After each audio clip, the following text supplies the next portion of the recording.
tight. Steering still floats a little bit. Steering wheel's a little off. It needs an alignment, but man, night and day difference. Hello everyone and welcome to the channel. Hope you're all having a fantastic day. So today we're back on the Jeep Cherokee project, and this is actually not the video I was planning to do. And the reason why is I actually need to drive this tonight because I need a vehicle. So we're gonna do some upgrades that I had planned to do in the next video, but we're gonna go ahead and do them in this video. So what are those gonna be? Well, tonight I need to drive it, so we're gonna replace the steering box. I've got one right over here, I'll show you in a second.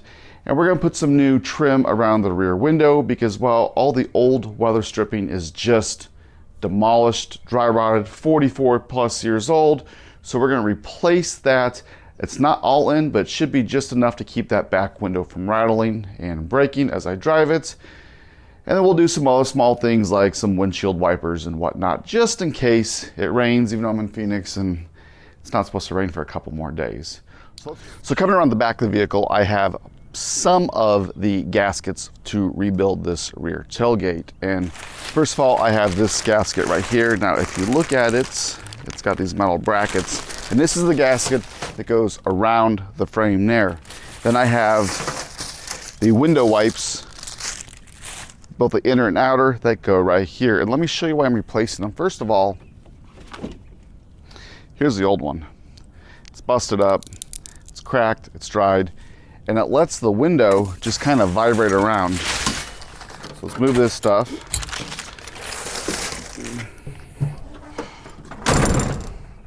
And I don't know if you can hear that,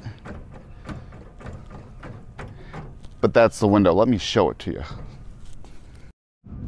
So here is the back window, and as you can see, it just moves, and there is not much left of the gasket. There's actually nothing up in here. And then this metal bracket I was talking about is right there. So this is what's left of the outer window wipe, but there's nothing really holding this in. Now to raise and lower your window, just turn your key, just like that. Now if you look closely right here, the camera should show it, I am still waiting on these pieces here. There's not much rubber, or any rubber on this one side in here. And these are held in by these two screws right there. And they're kind of the sides that keep the window where it goes. But if you look in here, you know, this window you just don't want flopping around like that, even though the mechanism works. So this right here is the safety for the window. So when you close the tailgate, it pushes this up, and this lets the window activate. When it's down like this, you stick the key in there or use the switch on the dash, your window will not go up and down because it could possibly break as it comes out. So the first order of business in replacing this gasket back here, which I have right here, is to remove all of the old gasket. And like I said, let me show you, it's just these metal clips that really hold it in. But when you get a new one, look, it's got the nice little fuzzy felt on there, and this will fold up into like a C channel so that when the window is up, it shouldn't vibrate at all. And it's just less risk of it breaking while I'm driving this today. So we'll get some pliers, I'll pull all these out, we'll get this piece installed, then we'll move on to the window wipes. Now the window wipes are key because, well, they're gonna keep water and debris out of the window, and it's also gonna kind of pinch this bottom here when it's in the up position. The other pieces on the side that I showed you, those are gonna keep the window from vibrating or moving around when it's in the down position. So the only tools I have to remove this is I have some pliers and some needle nose pliers. I'm just gonna go around and pop everything off.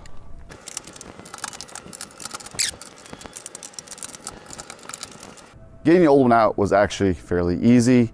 It was just so brittle that if a piece was getting stuck, I'd just take the pliers, squeeze on it, it would break, and the next clip would show up. It would break off in 6 or 8 sections. So installing this is pretty easy. If you look right here in the center, there's a hole there, and there's one on either end of it. So this center hole is gonna line up right here. There's actually a hole where it looks like a pop rivet goes in there.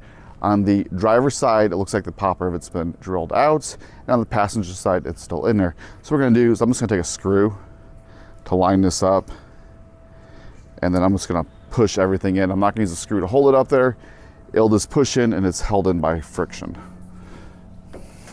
One thing you wanna do is when you're doing this, you wanna make sure it's centered, that's not off to the right or to the left. So just take your time Get it all in there. There we go. Take the center screw out. Let's go ahead and see how this lines up. Got one little area to fix, and then we're gonna do the window wipes. So now I'm gonna do the window wipes. As you can see, I've started pulling this one out, but I wanted to show you the tool I'm using. This is just a Leslie tool, part number 35150. And it's pretty slick. It's so you don't damage your paint. You can use it in front windows, back windows. It's just got a slight hook. You don't really need it, but it does make your life easy. You just get in there, pull out.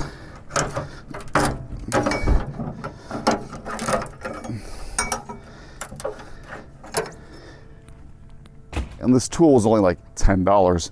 So here's what the back looks like. It's just a little clip that goes in. As you can see, there's nothing left to this. It's just disintegrating. So go ahead and put the new ones on. So these are different part numbers. I got these ones from BJ's Off-Road. This is the inner. It's got the nice little felt piece like this. And the clips on the back, as you can see, just clip in. And let me show you what they look like on the Jeep.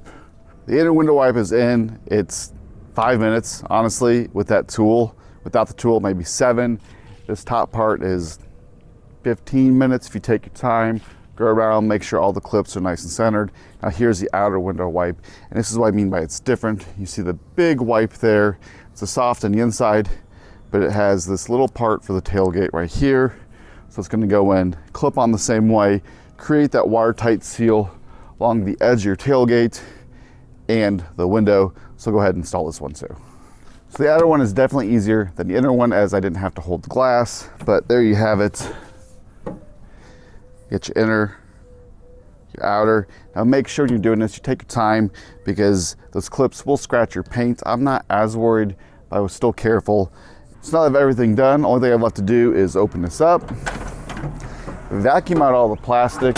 I do have one more seal, but I'm not going to install it yet until I get those 2 side pieces, and I'm still waiting on the relay to really help this motor get more power to go up and down. Even though I do have a new battery, these window wipes really do put some pressure to keep it clean. So we'll get the vacuum and clean it up. Let's go ahead, let's move over to the front and start up there. So as I move around the front, I'm gonna do the windshield wipers real quick, because that's probably the easiest thing you can do. So I went ahead, O'Reilly's Run, got some cheap $10 windshield wipers. Doesn't get much better than this. So you take your windshield wiper out, come over to this one, take a flathead screwdriver and just pop it up. It's just kind of held on there with a little pressure. There we go. This one was a little rusted. Set that down. Take your new one. Just pop it on. Just like that. I mean, modern cars make it more difficult than those. Now let's get to the fun stuff, the steering box. Starting on the steering box is really pretty easy, changing them out. Now, before I hear it in the comments below, yes, I know I need to get alignments. No, I'm not going to get an alignment today. And the reason being is I'm going to replace all the steering components in this to include the ball joints. And then when I change out all the leaf springs for the new lift that's coming, I'm going to change all the bushings and the shackles, and well, that could change the steering anyways. And honestly, it tracks pretty good right now. We just have some play in the steering box and the rag joint. So to change this out is actually really simple. You have 4 bolts on the steering box. I have 1 holding the steering shaft in, 2 holding the rag joint on, which will install the rag joint probably when it's on the vehicle without pulling the steering shaft.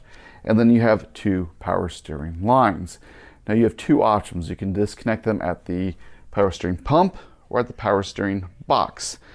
I'm gonna do the high pressure line at the pump and then take it off the box. And the low pressure I'm gonna leave attached to the pump or the reservoir because it's currently not leaking up there, and just disconnect it from the box. Now, my power steering lines are a 5/8 inch wrench. That's what you're gonna need. And then the high pressure line on the power steering, on the steering box is an 11/16. So you can't really mess it up of which end goes where, and it just drops out. Now you do need to get a puller or something to pull the pitman arm. And I will show you on the steering box where it is keyed. This shouldn't take too long, we'll see. And for those of you wondering, oh, you're just winging it? Well, no, I'm not. And the reason I'm saying I'm not winging it is I actually have a factory service manual. It's over 1,200 pages. That'll give you your torque specs and everything else. Another thing that I've already done off camera is here's your power steering pump reservoir. I've already sucked all the fluid out that I could get, so I just have less of a leak here in the near future. So let's go ahead, let's get everything disconnected. I'm gonna take the steering shaft off first, and then I will go ahead and remove the box. We're also gonna disconnect the pitman arm from the steering box. So when I say that this is keyed, if you look at the splines, you will see there's a fatter one there, a fatter one there. There's 4 of them. And that way you can only put the pitman arm on one way. Now this is gonna end up facing down, as this is gonna go on the frame rail right here. So it's gonna kind of sit like this with, there's your joint going up to the steering wheel. So I'm gonna go ahead and start by pulling this pitman arm. Now, from my understanding, this pitman arm really isn't a wear item because the tie rod end is actually over here. So this is just splined on this side. So we're gonna go ahead, we're gonna take that nut off to get the puller in there. And it is a 1 5/16". So we're gonna get the big boy out there and just pull it off just like that. Next thing we'll do is we'll put our puller up there and get it all lined up. As you can see, it's got a hole in the center of the bolt there, so get it square. Now my wheels are straight, and I will get a wrench and I will pop this off. I'm just gonna let it hang, and then as you can see, we can get up to the rag joint right there and the power steering lines. Now this is dripping because I have broke those free already. So I didn't get any dramatic pop. I had to take the baby sledge. See, I tapped it right there about 3 times, and there's that. So I want to leave that just like that, so I can go ahead and disconnect those power steering lines, and we'll go ahead and get this box undone. So steering box is out. Let me show you. I didn't get on film because, well, I only got 2 hands. So there it is there, and here's what it looks like. So coming around here, this bolt is not going to come off because of this brace. I don't want to pull the brace off. So what I'm going to do is I'm going to clean this surface up, a little degreaser, wire brush, nothing too fancy. And the last thing I need to do is I need to take this rag joints off. And it's just a bolt there because this one's been replaced. Usually they're riveted on. Now yes, it's twisting, I get that, but it's keyed, so it only goes on one way. Right now I can spin the steering wheel 360 degrees, not a big deal, but it's keyed, and the way I had it set when I pulled the steering wheel out is my tires are straight, so when I put these new steering box back on, everything should be good to go. Now I will end up jacking the front end up to get the front tires off the ground, and when I fill everything up, I'm going to, saw the tires back and forth to kind of get the fluid in there. Then I'll start the engine, let the pump go, again, tires off the ground, back and forth, and then top the fluid off. So next thing is the rag joint, get that off. Then we'll move over to the workbench and we will get everything reassembled. So let's look at this before we put everything back in and get the fluids topped off. So here is the old steering gearbox. The new one, it looks same size, dimensions, looks identical. Here is the new rag joint. Here's the old one.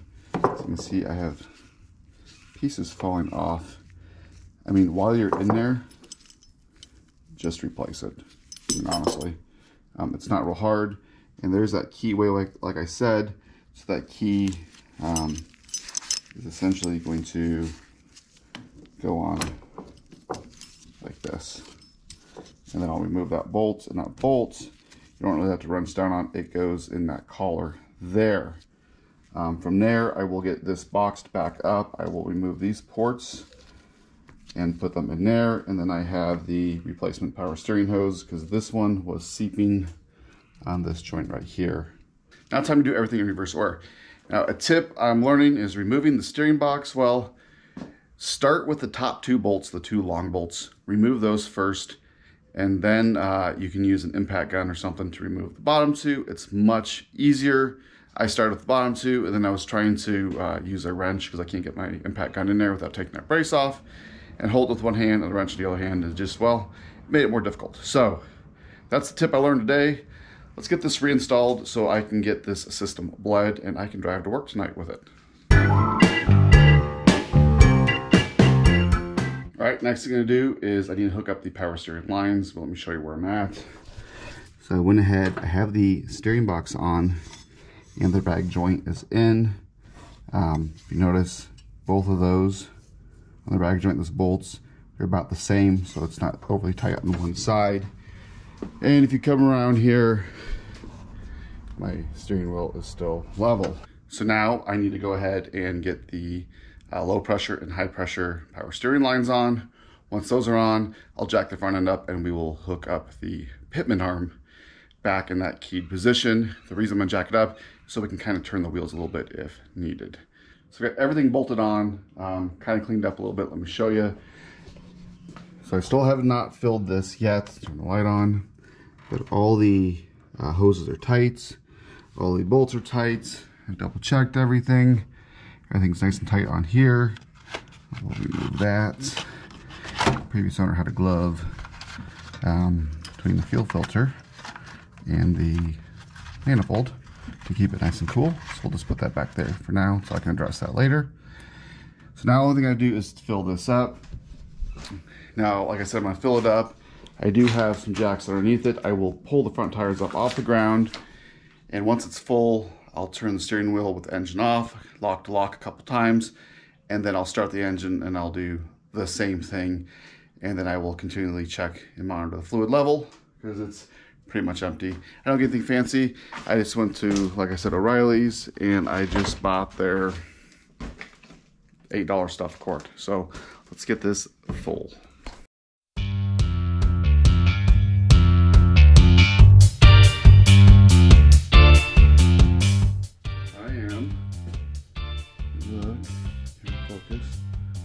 I'm just 1/16 of an inch over the full line, which I'm okay with.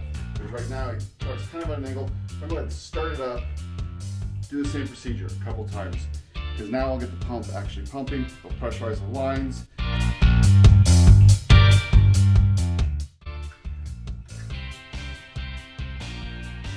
And it's bone dry.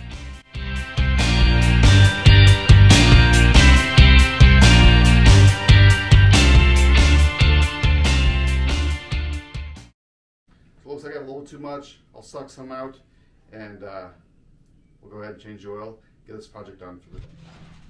The engine is warm. Since I don't have the big fancy shop lift, do this the old school way in your back. Definitely pretty snug. There we go. Oop. Well, that is old and nasty. So we'll get that drained. While I'm under here, we're gonna get rid of that oil filter and the one leak we got, the oil pressure sensor. We're gonna replace that. So while that finishes draining, I got the oil plug. Unfortunately, it's not magnetic. I got a new crush washer, so we'll put that on here in a second. Then I'll pull the oil filter, and then I got a new oil pressure sensor right here. It's a standard PS113. It's the cross reference. There was another one they had tried to give me, and it had a different connection. So there's your connection. It's just a single female wire that goes on. So we'll get this threaded on. It already comes with the thread locker. So I got the new oil filter in, the new oil pressure sensor. There's actually a nut on the top. Let's plug this back in. Now, Jeep, look at this. I got oil right on top of the differential, because that's about the worst place you can get for this oil filter. Now it's just time to wipe all this off and add some more oil. Final step today is just to add O'Reilly's Finest 5 quarts of 10W30. They didn't have any 10W40 in stock, so 10W30 will have to do. Owner's manual says either or. So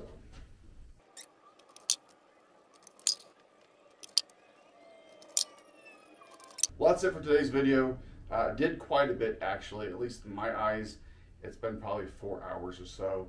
Did the power steering box, did the high pressure line, put a new rag joint in the steering, bled the system, went ahead and changed the oil filter, oil pressure sensor, got all that done.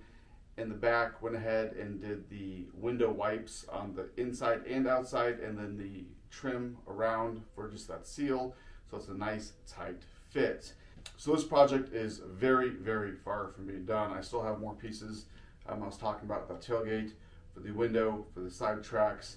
I have all new front steering components that we'll install next time. I have a complete lift coming to change out what's in here, to replace all the bushings. I have all those in here. Still have transmission to do, transfer case, differentials. Got some stuff in the interior. I have lots of stuff going on here, but it's coming along. No more getting hot issues with the new radiator. I do have a new overflow tank coming. It's pretty cool, and I have a matching windshield wiper tank coming too. We put new windshield wipers on today, so it's getting there. Still got to do plugs, wires, all kinds of fun stuff. So don't forget to like, share, subscribe, and until next time.